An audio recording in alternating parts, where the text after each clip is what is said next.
Hello everyone, आज हम बात करेंगे अपने एशिया कंटिनेंट के बारे में। Asia is the largest, Asia जो है लार्जेस्ट और मोस्ट डाइवर्स कंटिनेंट है, जिस पे वन थर्ड ऑफ लैंड है, वन थर्ड जितने सरफेस एरिया है लैंड का वन थर्ड है और 60% ऑफ ग्लोबल पॉपुलेशन है।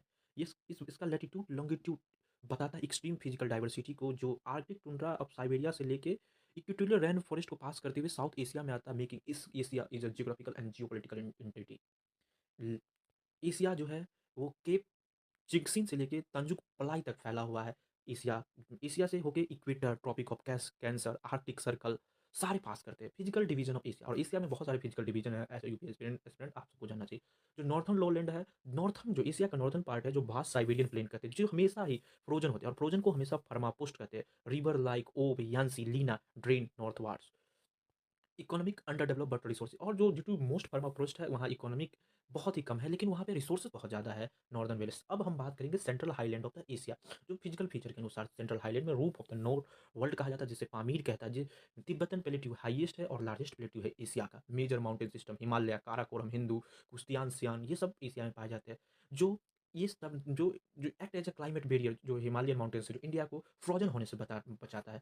अब हम बात करेंगे southern plateau of Asia. Southern plateau में अरबियन प्लेट्यू आता है और डेक्कन प्लेट्यू होता है। और Arabian and Deccan plateau rich in mineral and fossil fuel है, क्योंकि इसका निर्माण ही लावा से होना है। ओल्ड क्रिस्टलाइन रिवर है। अब हम बात करते हैं river and valley and aluminium plate.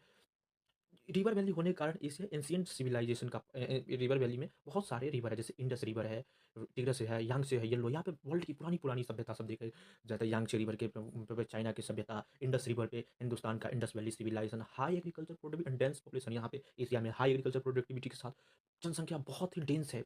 और बात करते हैं एशिया में आइसलैंड ग्रुप है, जापान, फिलीपींस, इंडोनेशिया, जो लोकेटेड है रिंग ऑफ फायर, जो यहाँ पे एक्टिव वोल्केनो है। जो रिंग ऑफ फायर की जापान, फिलीपींस, जो बहुत ही ज़्यादा volcano. Drainage system of area, longest river Yangtze है।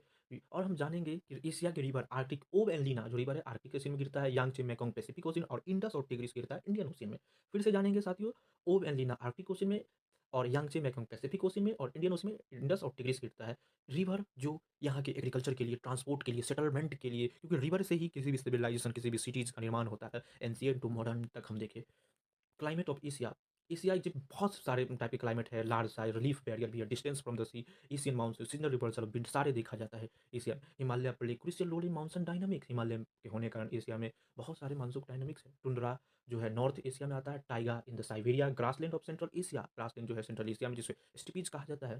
Tropical rain forest in South Asia, vegetation closely correspond climate latitude, political and regional division of the Asia. जो west Asia है, जो oil rich है, geographical conflict, क्योंकि oil rich है तो जहाँ resources हुआ कन्फ्लिक्ट होगा।